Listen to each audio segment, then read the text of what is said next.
Князь Валина, я к вам хочу такой вопрос задать. Помните ли вы какое-то оригинальное поздравление учеников с Днем Учителя? Дело в том, что мы проводили коллективные творческие дела, и всей школой собирались в нашей школьной столовой, просили у директора увеличить перерыв времени обеда и организовывали совместное чаепитие. Было весело, здорово. Они не были в курсе? Они не были в курсе. То есть это был готовились, активисты. Спасибо огромное. Мәктәптә минем 9 ел дәверләштек. Шул эшләр дәверендә миңа укучылар көнгә бирелгән иң зур бүләк дип саныйм инде мин аны. Укучымның миңа язылган рәхмәт хаты. Бу теге телефоннан SMS җибәрүдә түгел, кыйммәтле бүләк алуда түгел, бала үзенең йөрәгендәге булган хисләрен, хөрмәтен менә шул үзенең гади генә ак дәфтәрдә язылган хатында белдергән иде.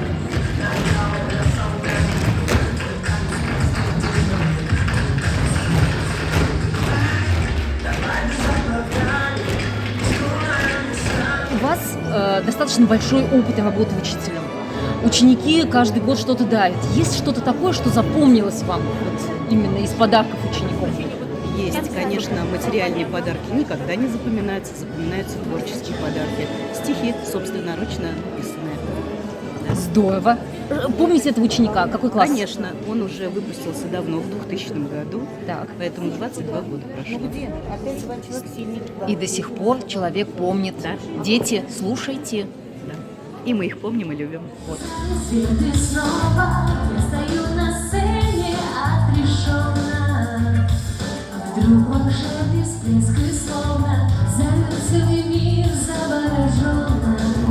Очень важно, мы все руководители, его руководители, видеть, замечать наших коллег и за особые усердие, за хорошую работу, за выдержку, умение и терпение мы, конечно, должны всегда отметить, наградить, чтобы это было сделано в свое время.